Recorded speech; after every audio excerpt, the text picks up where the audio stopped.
বিসমিল্লাহির রহমানির রহিম। আসসালামু আলাইকুম। কেমন আছেন? আলহামদুলিল্লাহ, আমি ভালো আছি। আজ রান্না করব খাসির মাংসের কোরমা। প্রথমে খাসির মাংস ধুয়ে হাঁড়িতে নিয়েছি।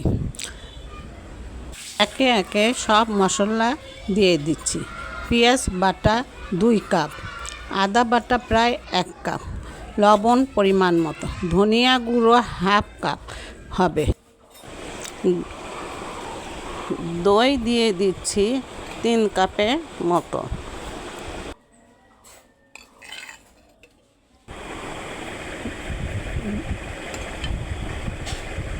দই দেওয়া হয়ে গেলে মশলা দিয়ে দিব। তেজপাতা 2-3টা, সাদা এলাচ, দারচিনি আর গোলমরিচ, লং দিয়ে দিয়েছি। এবার ভালোভাবে মেখে নিচ্ছি।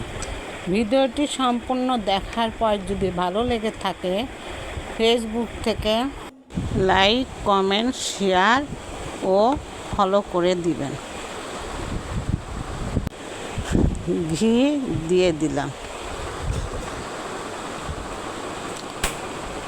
ইউটিউব থেকে দেখে থাকলে সাবস্ক্রাইব করে পাশে থাকবেন। আমিও আছি আপনাদের পাশে সব সময়।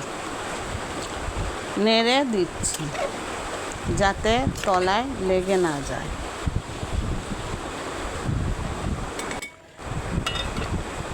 আবার ঢেকে দিলাম।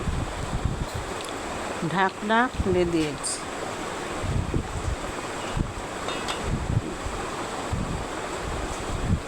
আবারও ঢেকে দিলাম।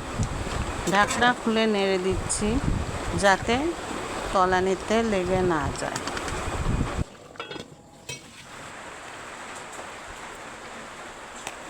এবার চিনি দিয়ে দিচ্ছি।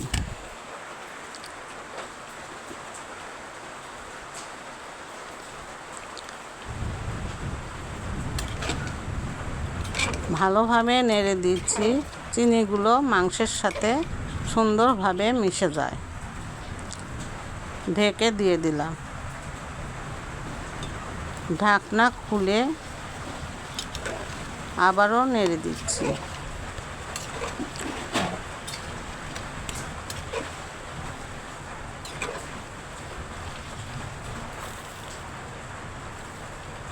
কিছু কাঁচামরিচ দিয়ে দিলাম। চুলায় আরেকটি প্যান দিয়ে দিয়েছি। ঘি দিয়ে দিয়েছি 2 চামচের মতো, টেবিল চামচের মতো। পেঁয়াজ কুচি দিয়ে দিলাম। বেরেস্তা ভেজে নেব।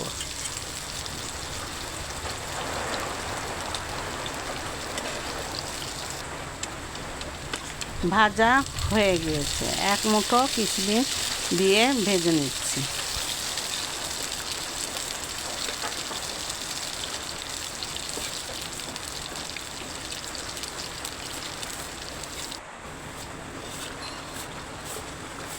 এবার কিশমিশ ও বেরেস্তা ভাজা দিয়ে দিলাম।